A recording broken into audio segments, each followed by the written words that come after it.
Morning, everybody. Pastor Kyle from Rock Hill giving the Monday morning sermon recap.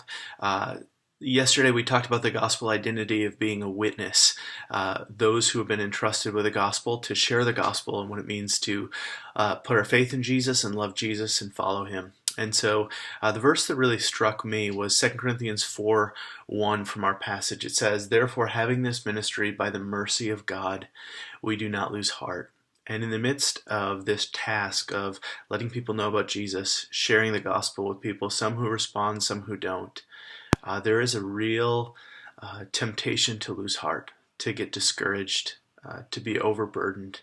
And Paul says, because we have this incredible ministry as New Testament, New Covenant ministers that has a glory that exceeds that of even Moses, and his face was shining as it came down the mountain.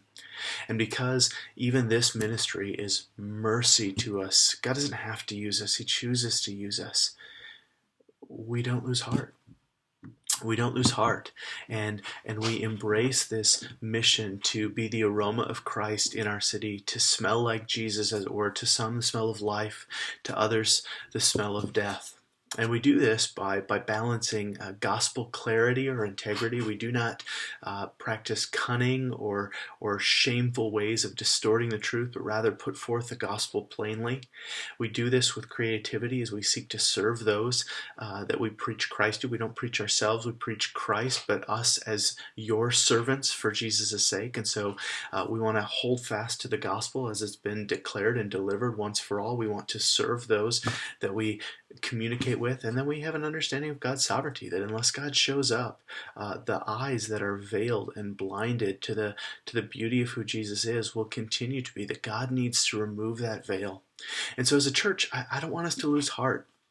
I want us to embrace this mission that God has given us.